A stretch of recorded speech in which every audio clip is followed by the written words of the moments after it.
अरर बहना को इरादो, माया बहना को वादो। अरर बहना को इरादो, माया बहना को वादो।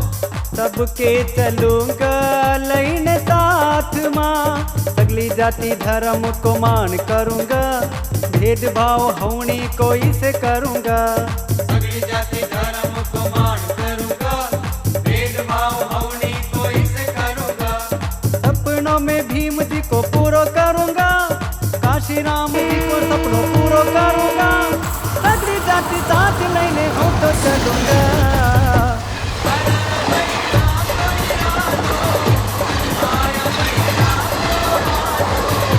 सबके चलूँगा लहरे साथ माँ।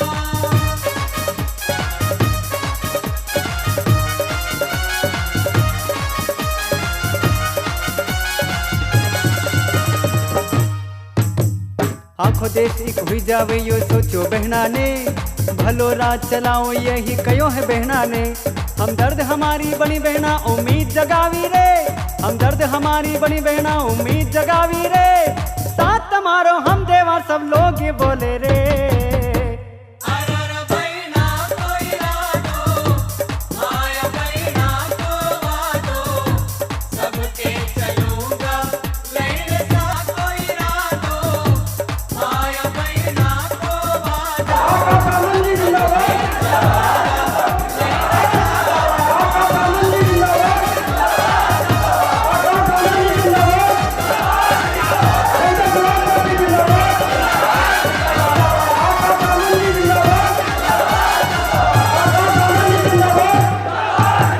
मोको आयु बहना तो हम साथ निभाऊंगा, मतलब ही नेता का हम भगाऊंगा।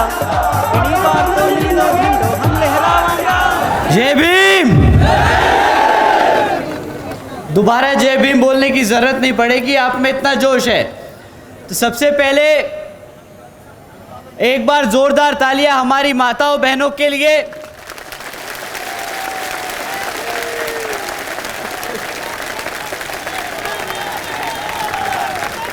हमारी माताएं बहनें जो अपना कामकाज छोड़कर दिन का हमें यहाँ पे इतना समय निकालकर सुनने आए, आप सभी का तहे दिल से शुक्रिया अदा।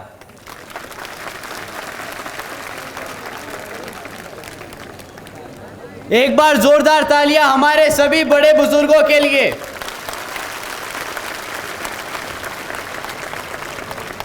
आप सबका आशीर्वाद और आप सबकी डायरेक्शन जो आप हम युवा साथियों पर कृपा करते आए हैं, तो आप सभी का भी बहुत बहुत धन्यवाद। एक बार जोरदार तालियां हमारे सभी युवा साथियों के लिए।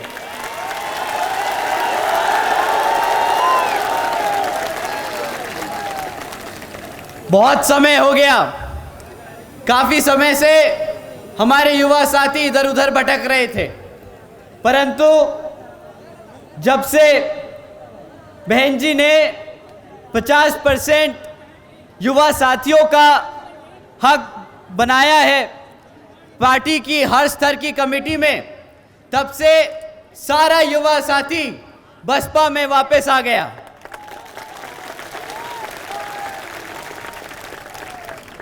एक बार जोरदार तालियां हमारे गायकों के लिए। आप इतनी देर से हमारी पूरी जनता को मनोरंजन करते आए, तो आप सभी का तहे दिल से शुक्रिया अदा।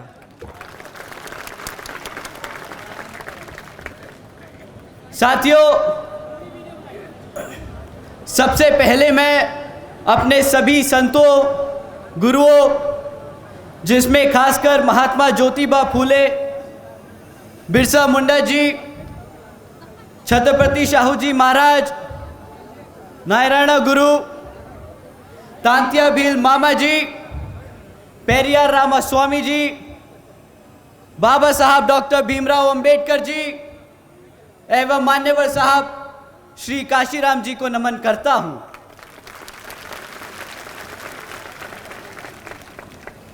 मान्यवर साहब श्री कांशीराम जी की एकमात्र उत्तराधिकारी हमारी आदरणीय बहन कुमारी मायावती जी को भी नमन करता हूं।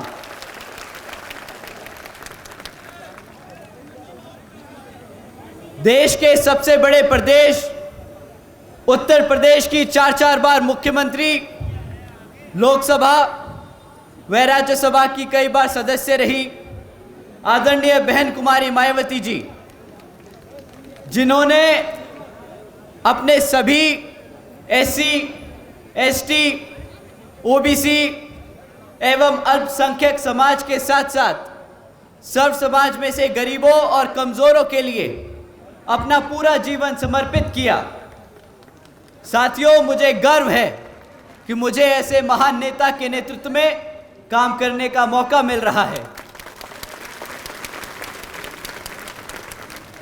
मैं आदरणीय बहन कुमारी मायावती जी का हार्दिक अभिनंदन और आभार व्यक्त करता हूं।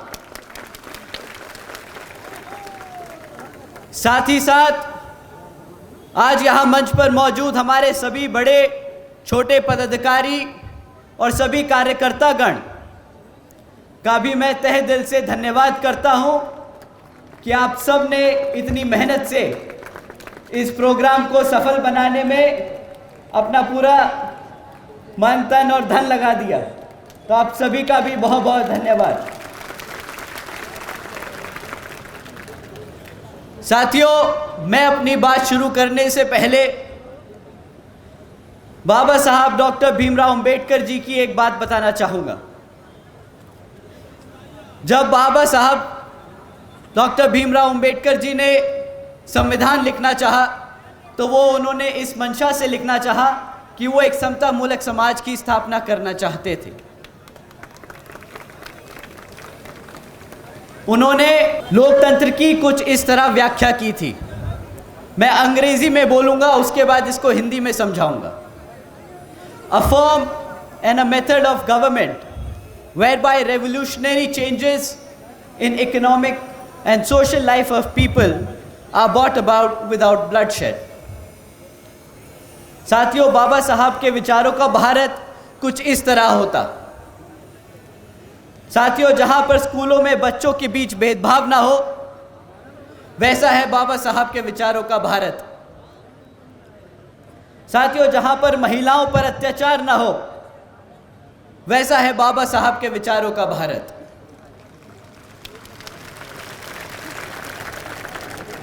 साथियों, जहां हर जाति और हर धर्म को बराबर का सम्मान मिले, ऐसा है बाबा साहब के विचारों का भारत। परंतु दुख तो इस बात का है साथियों कि हमारे एमपी में बीजेपी की सरकार संविधान के हिसाब से नहीं, कुछ लोग, मनुवादी लोग जो इस तरह की सोच रखते हैं, उनके हिसाब से चल रही है। साथियों, आप सब श्रीमती भारती कसडेकर जी के बारे में जानते हैं कि किस तरह उनके परिवार के साथ, उनके परिवार के 5 सदस्यों के साथ यहाँ पे बेदर्दी से उनके 5 सदस्यों की हत्या कर दी गई थी। साथियों, हैरानी की बात यह नहीं कि उनके परिवार के 5 सदस्यों की हत्या कर दी गई। यहाँ पर हत्या होना अब आम बात हो गया है। परंतु हैरानी की बात यह है कि जब भारती जी 200 किलोमीटर पैदल चलकर अपने ही जाति के गवर्नर जी से मिलने आई, मदद मांगने आई, तो गवर्नर साहब ने उनसे मिलने से ही इनकार कर दिया। साथियों, इस मनुवादी सोच रखने वाली सरकार में लोग ऐसे हैं कि चाहे उनकी जात और धर्म आपसे मिलती हो, परंतु उनकी सोच आज भी उन मनुवादी लोगों की तरह है। साथियों, जिस सरकार में अपने ही समाज के लोग मदद करने से इनकार कर दे, वो सरकार के बारे में आप सब बखूबी जानते हैं।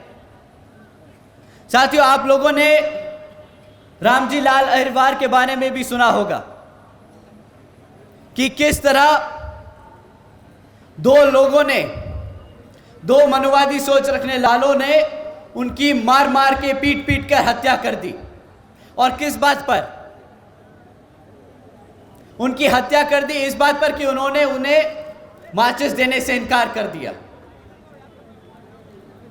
साथियों, यह शासन है इस बीजेपी की सरकार का,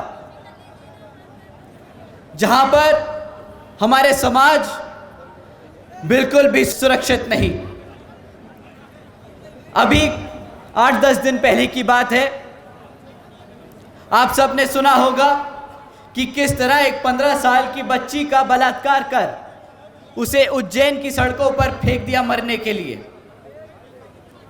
साथियों, ये सिर्फ कुछ घटनाएं हैं उन 16,900 में से जिनके आज भी परिवार उस दर्द से गुजर रहे हैं जिसका मैं दुख शब्दों में बयान नहीं कर सकता। साथियों, इन कांग्रेस और बीजेपी वालों की अगर मैं दोनों शासनकाल के दिन मिला दूं तो हमारे समाज के खिलाफ अत्याचारों की घटनाओं के किस्से इनके शासनकाल के दिनों से भी ज्यादा हो जाएंगे। पर साथियों, अब समय आ गया है इन सब को उल्टा जवाब देने का। कमलनाथ जी और शिवराज जी को बताने का कि हम पिछले 5 साल में कुछ भी नहीं भूले हैं, और अब जब आप हमारे बीच में आएंगे तो हम आपको बता बता के याद दिलाएंगे कि किस तरह हमारे 16,000 से ज्यादा परिवारों के साथ जो अत्याचार का हुआ है उसका बदला हम यहां मध्य प्रदेश की हर एक विधानसभा पर बसपा का परचम लहरा कर लेंगे।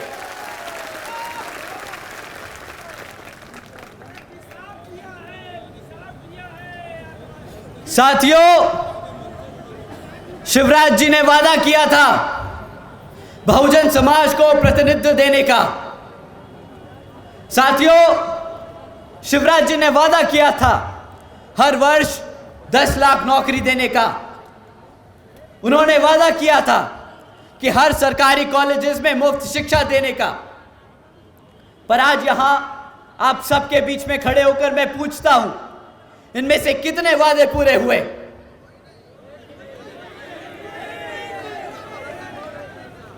साथियों, वादे तो पूरे करे नहीं, पर उन्होंने पिछले 4 से 2.5 साल में बहुत काम करा है, बहुत काम किया है, बहुत मेहनत करी उन्होंने। वो भारत में अपने मध्य प्रदेश को अव्वल नंबर पे लेके आए हैं। आप लोगों को पता नहीं, मैं बताता हूं। शिवराज जी की सरकार नंबर 1 पहुंच गई पूरे भारत में हमारे बुजुर्गों पे अत्याचार करने में। शिवराज जी ने अपनी सरकार को नंबर 1 बना लिया हमारे SC, ST, OBC एवं अल्पसंख्यक समाज को पे अत्याचार करने में। साथियों, शिवराज जी ने नंबर 1 बना दिया MP को हमारी बहन बेटियों पर अत्याचार करने में। और ये मैं कोई अपने मन से, दिल से कोई मनगढ़ंत कहानियां नहीं बता रहा हूं।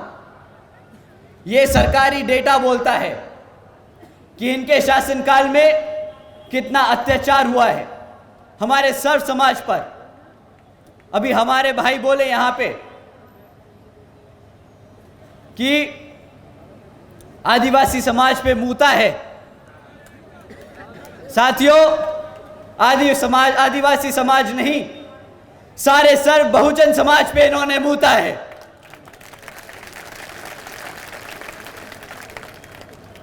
इसका जवाब अब आपको देना होगा।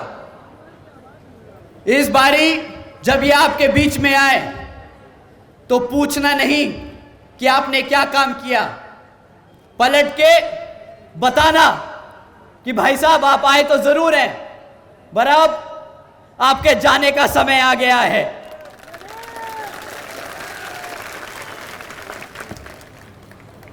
साथियों, इन्हीं मामलों पे जब जनता ने इनके गृह मंत्री से सवाल किया कि भाई आपके प्रदेश में इतना क्राइम क्यों बढ़ा रहा है, तो उनके गृह मंत्री पलट के जवाब देते हैं कि भाई हमारी पुलिस 24 घंटे काम कर रही है, इसलिए वो सारा क्राइम रिकॉर्ड कर रही है।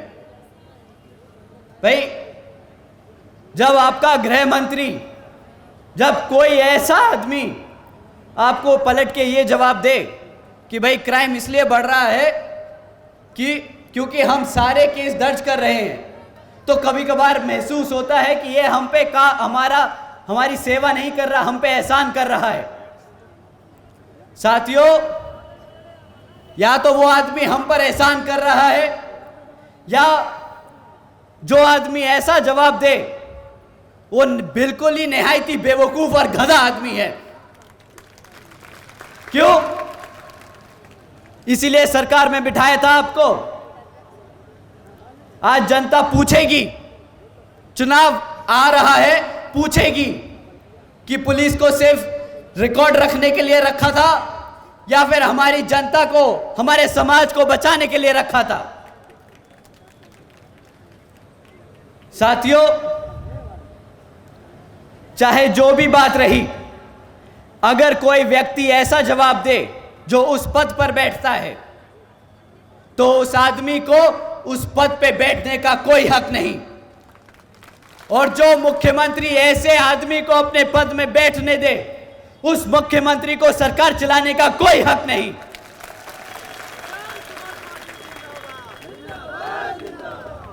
तो साथियों,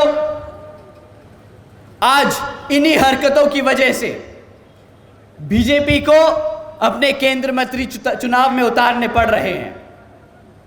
पर शायद वो भूल गए हैं कि बसपा ने यहां पर 2 बारी मुख्यमंत्री को हराकर वापस भेजा है, तो ये केंद्र मंत्री आपके सामने क्या कर पाएंगे। साथियों, अगर बीजेपी अपने 2.5 साल में इतनी तरक्की कर पाई है तो कांग्रेस कुछ कम नहीं। साथियों, कांग्रेस इतने सालों से यहां पर सरकार चलाती आई है, पर जब आप उनसे पूछेंगे कि भाई चुनाव आ रहा है, आप अपने काम बताइए कि आपने करा क्या इतने सालों तक, तो वह आपके सामने आके एक मैनिफेस्टो खड़ा कर देंगे कि हम अगर सरकार में आएंगे तो ये 1, 2, 3, 4 काम करके दिखाएंगे। साथियों, जो पार्टी सत्ता में रह चुकी हो, वो आगे आने वाले 5 सालों के लिए काम ना बताए कि क्या करके दिखाएगी, बल्कि आपके आके बीच में बताए कि इतने सालों तक जब आपको सत्ता में आसीन रखा तो आपने हमारे समाज के लिए क्या किया। और हाँ साथियों, जब आप उनसे ये पूछेंगे कि भाई जितने सालों से जब आप राज कर रहे थे तो हमारे समाज के लिए क्या किया, चुप्पी साध जाएंगे, घबरा जाएंगे, पसीना छूटेगा। क्योंकि हकीकत तो यह है साथियों कि उन्होंने भी इतने सालों तक आप ही का वोट लिया और आप ही पे राज किया, परंतु आज तक आपको वही रखा नीचे दबाकर जहां पे आप हमेशा से थे। जब आप उनसे इनके कामों की सफाई मांगेंगे तो वो आपको भटकाने के लिए क्या करेंगे, वो बोलेंगे कि भाई तुम किसको वोट दोगे, बीजेपी तो ऐसी है। दूसरा विकल्प क्या? जब आप जवाब देंगे कि बीएसपी दूसरा विकल्प है, बीएसपी अपनी असली पार्टी है, तो वो आपसे बोलेंगे कि भाई बीएसपी तो बीजेपी की बी टीम है। साथियों, जिनके पास काम नहीं होता बताने को, वो यही बेतुके बयान बांटते रहते हैं, बोलते हैं बीएसपी तो बीजेपी की बी टीम है। उनसे बोलिए कि आप हमें ये ना बताएं कि बीएसपी क्या है, हमें पता है हमारी बहन जी ने यूपी में क्या किया है, आप अपने काम बताएं। साथियों, ये आपको गुमराह करने के हथकंडे हैं और कुछ नहीं। तो डरना नहीं है, आप को डराना है और बताना है कि आने वाले आम चुनाव में बीएसपी मध्य प्रदेश में सरकार बनाने जा रही है। और जब आप ये बोलेंगे, क्योंकि उन्हें डर लगता है कि जिस तरह से हमारे SC, ST, OBC एवं अल्पसंख्यक समाज के साथ साथ सर्व समाज में से गरीबों और कमजोरों को के वर्ग उसी इज्जत और सम्मान से जिए जिस तरह से हमारे वो साथी लोग बसपा के राज में यूपी में जिए थे। इसलिए ये आपसे घबराएंगे जब आप बोलेंगे कि हम BSP को वोट डालने जा रहे हैं। साथियों, आज जब बहन जी की सरकार को लोग याद करते हैं तो उन्हें याद आता है वो समय जब बहन जी ने महामाया गरीब बालिका आशीर्वाद योजना चालू करी थी, जिसके तहत बहन जी ने 3,25,000 बच्चियों को 1-1 लाख रुपए देने का काम किया था। साथियों, इस योजना के तहत बहन जी ने 3,250 करोड़ से ज्यादा रुपए अपनी बच्चियों को देने का काम किया। साथियों, वो याद करते हैं समय जब बहन जी ने सावित्रीबाई फुले बालिका शिक्षा आशीर्वाद योजना के तहत 7 लाख से ज्यादा बच्चियों को 12वीं तक की शिक्षा प्राप्त करने हेतु 600 करोड़ से ज्यादा की लागत इन बच्चियों को अपने पैरों पर खड़ा कर एक उज्जवल भविष्य देने के लिए खर्ची। साथियों, साथ ही साथ बहन जी ने प्रदेश की व्यावसायिक टेक्निकल इंस्टीट्यूशंस में, इंजीनियरिंग कॉलेजेस में, पॉलिटेक्निक एवं इंडस्ट्रियल ट्रेनिंग इंस्टीट्यूट्स में अन्य पिछड़े वर्गों के लिए 27% सीट आरक्षित की थी। और साथ ही साथ देश में पहली बार सरकारी कॉलेजेस के स्टूडेंट हॉस्टल्स में भी अन्य पिछड़े वर्गों के छात्रों के लिए 27% आरक्षण की व्यवस्था तय की। साथियों, बहन जी ने सरकारी नौकरियों के साथ साथ सरकारी ठेकों में भी आरक्षण की व्यवस्था तय और लागू की। और साथियों, याद करते हैं वो समय कि किस तरह बहन जी ने सरकार बनने के बाद ही तुरंत नौकरियों की भर्ती पर लगी रोक को हटाकर बहुजन समाज के साथ साथ सर्व समाज के सभी जरूरतमंद लोगों को नौकरी देने का काम किया था।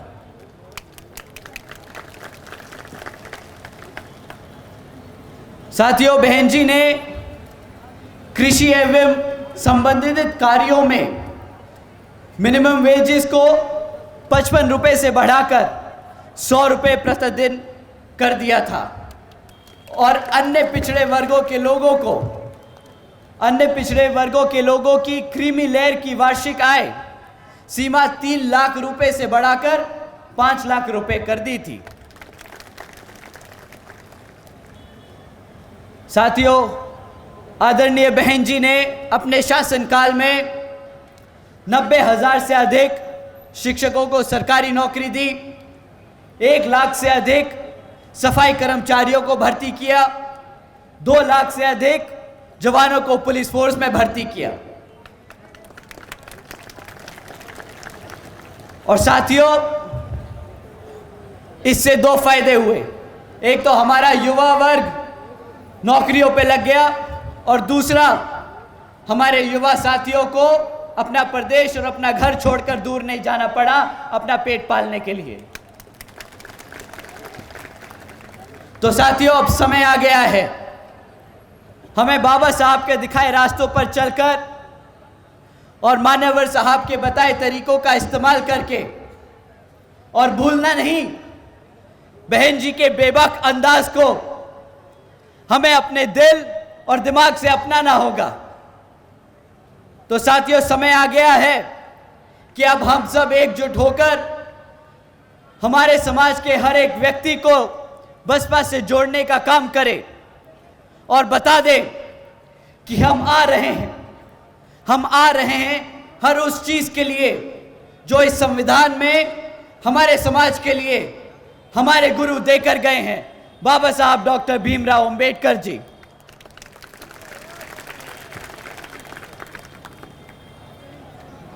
साथियों, इन्हीं कुछ बातों को ध्यान में रखकर इस बारी बीएसपी ने जीजीपी के साथ गठबंधन करने का निर्णय लिया है और यहाँ पर चुनाव हम मिलकर ही लड़ेंगे।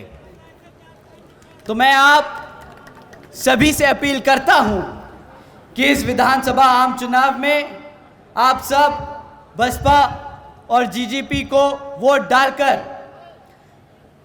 यहाँ पर सरकार बनाने का काम करेंगे।